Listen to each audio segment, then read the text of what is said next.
এমপির নাম তারা এখানে ইউজ করেছে। সেটাও এই এমপির সুনাম এবং তার বিরুদ্ধে একটা কুচক্র মহল আছে, তাকে সামাজিকভাবে এবং তার যেই পদবি আছে এমপি পোস্ট সেটাকে কলঙ্কিত করার জন্য অপচেষ্টা করা হয়েছে এখানে। আর এমপি সাহেব যদি আমার আত্মীয় হয়, আমি তার সাথে আমার প্রয়োজনে যোগাযোগ করতেই পারি, এতে তো কোনো ক্ষতি নেই। উনি তো বলে নাই তুমি জমি দখল করো, আর জমি তো দখলের প্রশ্ন আসে না, যেহেতু জমির মালিকানাই আমার। সাংবাদিকতা যে একটা মহান পেশা, আমি মনে করি তাদের মাধ্যমে এই পেশাটাকে অনেক নিচে নামানো হয়েছে। এই ধরনের সাংবাদিকতা যারা করে, আমি বলবো তোমরা এ ধরনের আচরণ থেকে বিরত হও, নিজেদেরকে এই ধরনের মিস ইনফরমেশন ডিসইনফরমেশন স্প্রেড করা বন্ধ করো। এটা সমাজের জন্য ক্ষতিকর, রাষ্ট্রের জন্য ক্ষতিকর, সাংবাদিকতা পেশার জন্য ক্ষতিকর।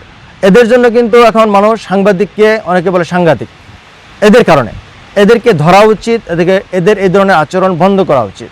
এবং আমি আপনাদের মাধ্যমে এটা বলতে চাই, যারা এই ধরনের মিথ্যা সংবাদ পরিবেশন করেছে তাদেরকে আমি রিকোয়েস্ট করব, তোমরা এটা নিজ দায়িত্বে তোমাদের যেই সোশ্যাল মিডিয়ায় বা পত্রিকায় দিয়েছো সেটা তোমরা বন্ধ করো, আদারওয়াইজ আমি আইনগত ব্যবস্থা নিতে বাধ্য হব। জি, আসসালামু আলাইকুম। আমি ব্যারিস্টার খুরশেদ আলম। আমি একজন ব্রিটিশ সিটিজেন, বাংলাদেশি সিটিজেন। আমি 2002 থেকে লন্ডনে আছি এবং আমার পরিবার পরিজন, ছেলে মেয়ে স্ত্রী সহ আমরা ওখানে সেটেল। আমি দেশে আসছি ছুটিতে 1 মাসের জন্য, 1 তারিখ চলে যাব। তো আজকে সংবাদ সম্মেলনের উদ্দেশ্য হলো, আমরা যেখানে বসে কথা বলছি এই জমিটা আমার বাবা 1972 সনে রেজিস্ট্রি দলিলে মালিক হয়েছেন। পরবর্তীতে বাবার মৃত্যুর পরে আমরা ভাই বোন বন্টনামা রেজিস্ট্রি দলিল সম্পন্ন করেছি 2024-এ। এই অংশটুকু আমার, এখানে মুলাইত মৌজার 17% জমি আমার বাবা ক্রয় করছে 1972 সনে যে দলিল ওখানে। আমি আমার দলিলে, যেহেতু আমি ছুটিতে আসছি, আমি ভাবছি তাহলে কিছু স্থাপনা নির্মাণ করি এখানে, ঘরবাড়ি করার চেষ্টা, কারণ এখানে তো সবাই ঘরবাড়ি করতেছে। আর আমি যেহেতু থাকি না, আমার অবর্তমানে ঘরবাড়িটা করা থাকলে এটা জমিটা কাজে লাগলো। ওই হিসাবে আমি গত 15/8/2026 তারিখে আপনারা দেখতেছেন যে এখানে কিছু ঘর করার জন্য আমি চেষ্টা করি, ইট বালি আনাই। কাজ করার এক পর্যায়ে প্রায় 2টা বা 3টার সময় আনুমানিক কামরুল হাসান আজাদ, তার ছোট ভাই মাহমুদুল হাসান সোহাগ এবং তাদের আরও কিছু আত্মীয় স্বজন আছে সহ কিছু সাংবাদিক এবং পুলিশ হঠাৎ করে আসে। ওনারা এসে আমাদেরকে বলে কাজ বন্ধ করতে। এই অবস্থায় আমি ওনাদের সাথে কথা বলি, আপনারা আসছেন কিসের ভিত্তিতে আসছেন, কোনো কমপ্লেন আছে? কোনো কমপ্লেন দেখাইতে পারেন আমাকে। আমি বলে, আপনি তো আমার জমিতে আমি কাজ করতেছি, এখানে তো আমি অন্য কারো জমিতে যা কাজ করতেছি না। পরবর্তীতে এই ঘটনার প্রেক্ষিতে এখানে যারা সাংবাদিক ছিল, যারা মূল ঘটনা বুঝতে পেরেছে যে জমিটা আমাদের, গত 54 বছর ধরে আমরা জমিতে দখলে আছি, এই গাছপালা ফসল এগুলো আমাদের, অনেকেই এখান থেকে চলে গেছে। বাট 2-1 জন, ওরা সাংবাদিক না, অপর সাংবাদিক আমি বলবো, সাংবাদিক নামের কলঙ্ক তারা, এগুলো জার্নাল যেটাকে বলি আমরা, তারা এই ঘটনার ভিত্তিতে একটা মিথ্যা এবং অপমানজনক সংবাদ পরিবেশন করেছে। সংবাদের শিরোনামটা এরকম যে জমি দখল করা হয়েছে, জোর করে জমি দখল। তো জোর করে জমি দখল তো তখনই হবে যখন জমির মালিকানা কারো না থাকে, সত্ত্ব না থাকে। সে যদি অন্য কোনো জমিতে আসে চেষ্টা করে, সেটা হলো জমি দখলের চেষ্টা। তা আমার জমিতে তো দলিল আমার 1972 সন থেকে আমার বাবা খারিজ করে গেছেন।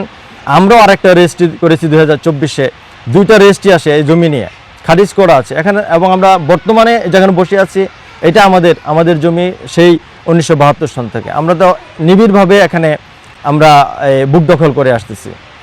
এই কামরুল হাসান আজাদ এবং সোহাগের বাবা জীবিত ছিল, আমার বাবা জীবিত ছিল। তাদের জীবদ্দশায় কোনোদিন তারা এই জমির ব্যাপারে কোনো দাবি দাওয়া করে নাই, কোনো কোর্টে মামলা করে নাই, কোনো থানায়ও তারা কোনো কমপ্লেন করে নাই। এবং যেই জমি, মূল জমি যেটা হস্তান্তর হয়েছে হাজী ইমান আলী সাহেব বিক্রি করেছেন, সেখানে কামরুল হাসান আজাদের বাবা ওই জমিতে একজন সাক্ষী ছিল।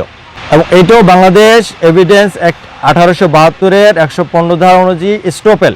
যদি কেউ কোনো তার কার্যক্রম ধারা এরকম কিছু আরেকজনকে বিশ্বাস করায় যে এটাতে তার যে রাইট আছে সেটা সে ছেড়ে দিয়েছে, পরবর্তীতে সে তার কথার বিপরীতে কাজ করতে পারবে না। এটা আইন সিদ্ধ, আইনে পড়বে এটা। এই যে অনেকে বলতেছে সাইন তো যে কেউ করতে পারে না, কিন্তু যখন কোনার যখন এরকম পৈতৃক ওয়ারিশদার যারা আছে তারা যদি কোনো জমিতে সাক্ষী হয়, তখন তার যে দাবি সে সেটা ছেড়ে দিয়েছে, এটা আইন দ্বারা সেটা প্রমাণিত হবে। কাজে তাদের যে দাবি এখানে কোনোভাবেই টিকবে না।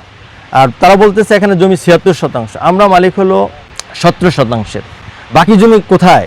তারা কি সেটা কখনো বের করার চেষ্টা করেছে? কখনো করে নাই। তা আমার প্রথম প্রতিবাদটা হলো এই যে সংবাদ পরিবেশন করা হয়েছে মিথ্যা সংবাদ, যে জোর দখলের চেষ্টা, এটা একটা অপসাংবাদিকতার আমি বলবো জ্বলন্ত উদাহরণ। এবং আমাকে কিন্তু সামাজিকভাবে হাই প্রতিপন্ন করা হয়েছে, যেহেতু আমি একজন ব্যারিস্টার, ইউকেতে প্র্যাকটিস করি, বাংলাদেশ সুপ্রিম কোর্টেও আমি অ্যাডভোকেট। তা আমি মনে করি এর মাধ্যমে আমার সামাজিক যে সুনাম, অনেকে হয়তো বা ভাববে যে কী ব্যাপার, তাদের তো কোনো স্টেটমেন্ট নাই, তারা যেটা বলতেছে সেটাই হয়তো বা সত্য, জমি দখল করছে ব্যারিস্টার সাহেব এসে, কিন্তু সেটা তো একেবারেই আপনারা দেখতেছেন। এবং এলাকার যে কোনো মানুষের কাছে জিজ্ঞেস করবেন, তারা জানে এটা কার জমি, কারা এত বছর ধরে দখল করে আছে। এরকম একটা মিথ্যা সংবাদ যারা প্রচার করছে, এটা আমি তীব্র নিন্দা ও প্রতিবাদ জানাচ্ছি।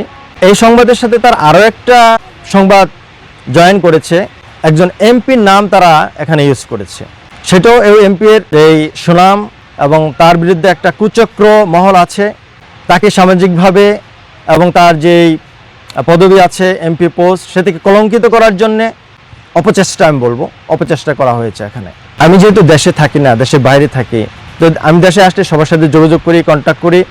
আর এমপি সাহেব যদি আমার আত্মীয় হয়, আমি তার সাথে আমার প্রয়োজনে যোগাযোগ করতেই পারি, এতে তো কোনো ক্ষতি নেই। উনি তো বলে নাই তুমি জমি দখল করো, আর জমি তো দখলের প্রশ্ন আসে না, যেহেতু জমির মালিকানাই আমার, এখন দখলের কোথায় প্রশ্নটা আসতেছে? আমি তো দখল করবো যদি আমি অন্য কারো জমিতে যাই, এটা আমার জমি 54 বছর ধরে আমি এখানে বুক দখলে আছি। এই যে এখানে সাংবাদিক এখানে এটা আমার জমিতে করতেছি আমি, আপনারা দেখেন এই জমিতে আমরা কাজ করতে চাচ্ছিলাম। তো এমপির কথা বলাটাও এটা এমন একটা দুর্বিসন্ধিমূলক। এবং ওখানে যারা সাংবাদিক আসছিল, অনেকেই কিন্তু সত্য জানার পরে তারা রিপোর্ট করে নাই। দু একজন একেবারেই সাংবাদিক বলা যাবে না এদেরকে, সাংবাদিকতা যে একটা মহান পেশা, আমি মনে করি তাদের মাধ্যমে এই পেশাটাকে অনেক নিচে নামানো হয়েছে। এই ধরনের সাংবাদিকতা যারা করে, আমি বলবো তোমরা এ ধরনের আচরণ থেকে বিরত হও নিজেদেরকে। এই ধরনের মিস ইনফরমেশন, ডিসইনফরমেশন স্প্রেড করা বন্ধ করো। এটা সমাজের জন্য ক্ষতিকর, রাষ্ট্রের জন্য ক্ষতিকর, সাংবাদিকতা পেশার জন্য ক্ষতিকর। এদের জন্য কিন্তু এখন মানুষ সাংবাদিককে অনেকে বলে সাংঘাতিক, এদের কারণে এদেরকে ধরা উচিত, এদের এই ধরনের আচরণ বন্ধ করা উচিত। এবং আমি আপনাদের মাধ্যমে এটা বলতে চাই, যারা এই ধরনের মিথ্যা সংবাদ পরিবেশন করেছে তাদেরকে আমি রিকোয়েস্ট করব, তোমরা এটা নিজ দায়িত্বে তোমাদের যে সোশ্যাল মিডিয়ায় বা পত্রিকায় দিয়েছো সেটা তোমরা বন্ধ করো, আদারওয়াইজ আমি আইনগত ব্যবস্থা নিতে বাধ্য হব। কারণ এটা আমার মান সম্মানের বিষয় এবং এটা মিথ্যা সংবাদ আইনত দণ্ডনীয় অপরাধ।